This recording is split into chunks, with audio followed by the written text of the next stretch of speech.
Сәлеметсіздер ме? YouTube арнасының көрермендері, арнамызға қош келдіңіздер. Бүгінгі тақырыбымыз бүриме әдісі. Бүриме алдын ала белгіленген ұйқасқа өлең жазу әдісі. Бұл әдіс 17 ғасырдың бірінші жартысында Францияда пайда болған. Француз тілінен аударғанда ұйқасқан жолдардың соңы деген мағына береді. Бұл әдістің қандай пайдасы бар? Ең алдымен импровизациялық қабілетті ұштайды, шешен сөйлеуге баулиды, ой ұшқырлығын шыңдайды, тіл үйрену қабілетін күшейтеді, тілдік қорды молайтады. Бүриме жаңа сөздерді есте сақтаудың, миды жаттықтырудың, жалпы баланы болсын, ересек адамды болсын дамытудың керемет әдісі, әрі ойын. Бүриме әдісі балаларды өлең жаттауға үйретудің ең қарапайым, ең оңай жолы. Адамның есте сақтау қабілетін жақсартады. Балалар арасында да, ересектер арасында да өз ойын еркін жеткізе алмайтындар көптеп кездеседі.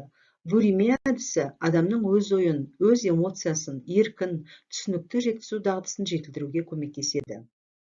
Әрқайсымыз көшбасшылық қабілетімізді дамытқымыз келеді.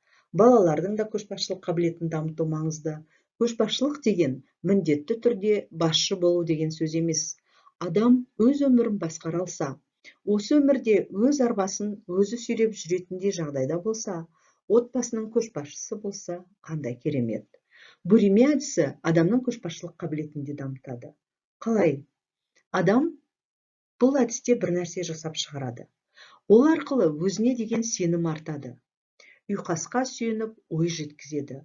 Бұл арқылы шешендік қабілеті күшейеді. Ал шешендік қабілет көшбасшыға ең қажетті дағдылардың бірі. Ең бастысы бұл ақыл-ой еңбегі. Ақыл-ой еңбегі пайдасының ұшан теңіз екендігі дәлелдеуді қажет етпейді. Бүриме әдісін қандай жағдайда қалай пайдалануға болады? Бұл әдісті 3-4 жастағы баладан бастап мектеп оқушылары өз алдына зейнет жасындағы адамдарға дейін қолданса болады. Мәселен, 3-5 жастағы балалар ойлап тапқанды қатты жақсы көреді. Басында жеңіл болу үшін оларға гол футбол, қала, бала, бастады, тастады деген сияқты 2 жол қылып қана құрастыратындай етіп беруге болады. Балалар үйреніп, біраз жаттыққан соң 4 жол етіп күрделендіруге болады. Бүриме әдісін тек балабақша мен мектептерде ғана емес, отбасылық демалыс кезінде де ұйымдастырып жіберуге болады. Ата-әжесі, ата-анасы, балалары, яғни бірнеше буын өкілі ойнағанда тіпті қызық болады. Жеке-жекеде командаларға бөлініп те ойнауға болады. Кештер өткізгенде де ұйымдастыруға болады. Ұйқастарды әр командада шыққан жеке бір адамға немесе командаға тапсырма ретінде беріп, уақытты белгілеу керек. 3 минут, 5 минут, 7 минут деген сияқты. Бүриме әдісінде қандай ұйқас түрлерін қолданған ыңғайлы? Қазақта көп қолданылатыны қара өлең ұйқасы, яғни 3-ші жол ұйқассыз қалып отырады. А, Б, А түрінде келеді. Төмендегідей мысалдар арқылы қара өлең ұйқасын қолдануға болады. Яғни 3-ші жолды бос қалдырып кетеміз. Әр адам оны өз қалауынша шығарады. Ал ол жол қалғандармен ұйқаспаса да болады. Мысалы, жанды алды, қалды. Тұрайық, ұрайық, 4-ші жол бос қалады. Алайық, керісінше 3-ші жол. Күлемін, білемін, 3-ші жол бос қалады, жүремін. Тура осындай қара өлең ұйқасы түрінде, яғни А, Б, А. Тек алдыңғы нұсқадан айырмашылығы, басқа жолдармен бірге 3-ші жолды да бос қалдырмай жазып береміз. Мысалы, айтыпты, жайтыпты, 3-ші жол барып, қайтыпты. Болыпты, барыпты, айтып, қайтыпты. Батырам, отырам, атынан шақырам. Тағы бір жиі қолданатын ұйқас түрі шұбыртпалы ұйқас. А түрінде келеді. Яғни өлеңнің барлық жолы ұйқасып тұрады. Оған төмендегідей мысалдар беруге болады. Құрылған, айналған, жайнаған, қайнаған. Болыпты, барыпты, айтыпты, қайтыпты. Бүриме әдісін қалай түрлендіріп қолдануға болады? Мысалы, бір жолы осындай тапсырманы күлдіргі өлең шығаруға да беруге болады.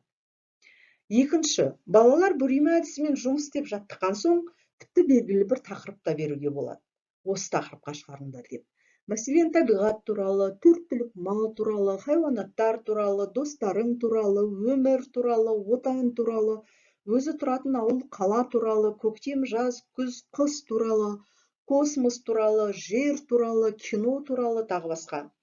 Сонымен қатар, сол күні өтілетін тақырыпқа қатысты мұғалім немесе оқытушы үйден ұйқастарды дайындап келіп сабақта өткізуге болады. Мысалы, тақырып көктем болса, әкем көктем, және жетем.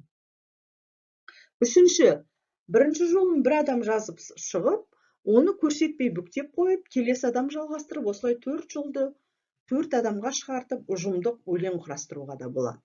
Артынан көпшілік алдында оқығанда қызық болады. Мұны сергіту сәті ретінде де қолдануға болады.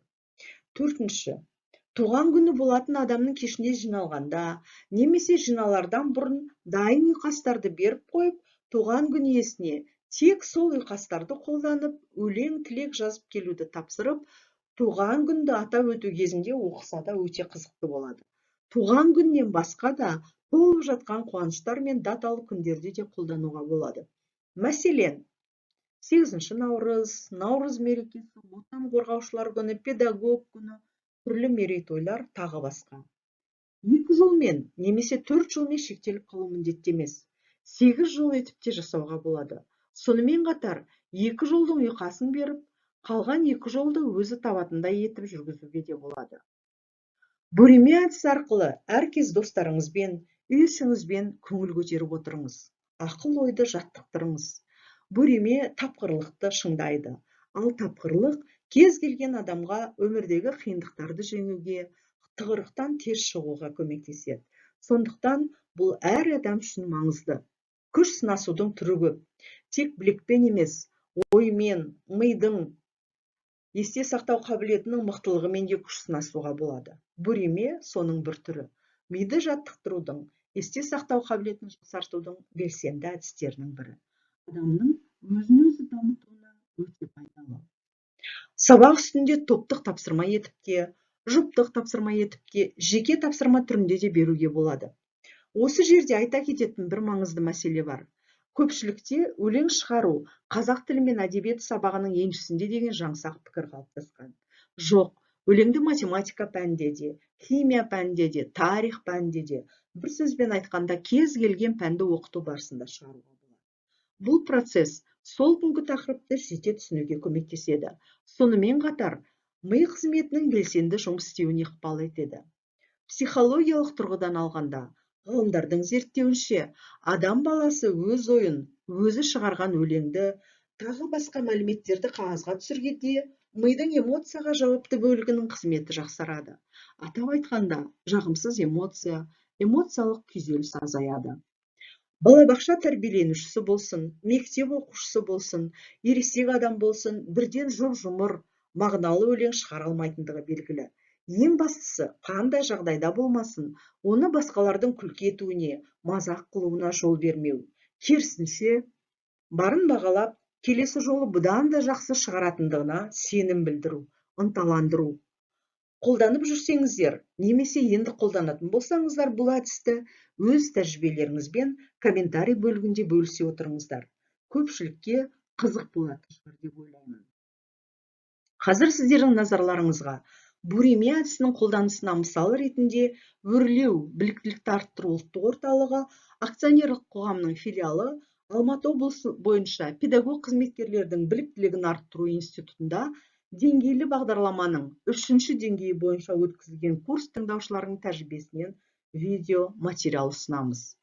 Ынтымақтастық атмосферасын қалыптастыру тренингін жүргізу үшін сол күні кезекші болған Алматы облысы Ақсу ауданы Қызылқайың орталау мектебінің қазақ тілі мен әдебиеті пәнінің мұғалімі Гүлімбай Жұмағызы әр топқа үкіл еткім келеді, шүкір еткім келеді, күтіп өткім келеді деген сөздер жазылған қағаз қиындыларын берді.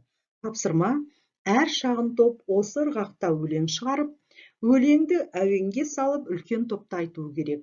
Өлең курс мазмұнымен байланысты. Осы күнге шүкір еткім келеді. Тәжірибемді оқушыларға таратып, нәтижесін күтіп өткім келеді.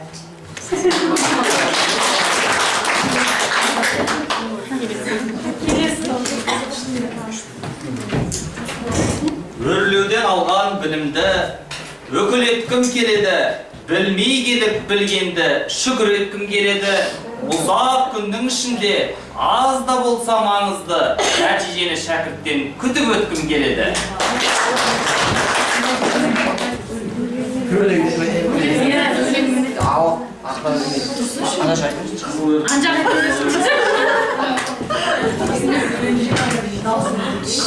Қызыл музыкасы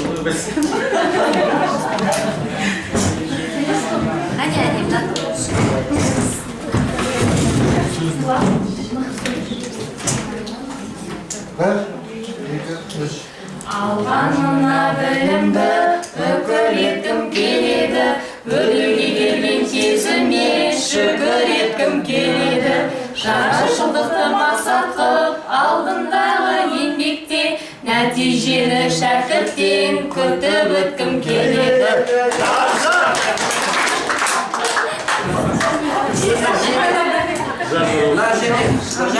Qo'sni ish haqida aytsak,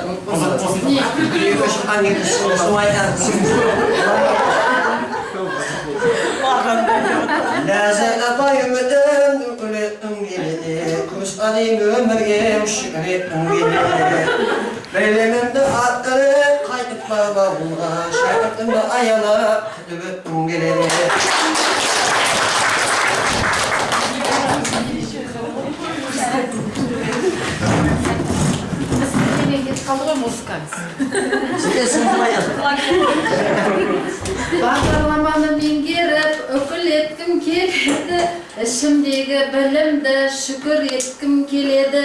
Оқудағы әдіс тәсілдерді шебер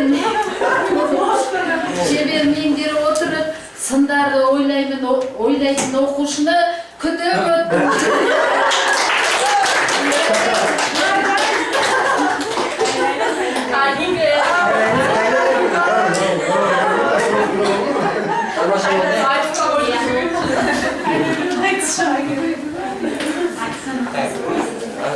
Жақсы, кім оқыды сол жазып қойсын бір жерге? Жазып, ал. Негізгі өзінің несін оқып берейін. Хализа Оңғарсынова бір жігітке деген өлеңнен алынған ұйқастар болатын бұлай. Бір жігіттің үмітін үкіл еткім келеді, сол жігіттің барына шүкір еткім келеді. Жанарымнан ұғатын жанын оның аялап, мені күткен адамды күтіп өткім келеді. Жақсы кезек жылды жинап ала саласыз, е? Алып жатыр, нетіп оны бәрін басып бір жинақып шығарасың ғой? Иә.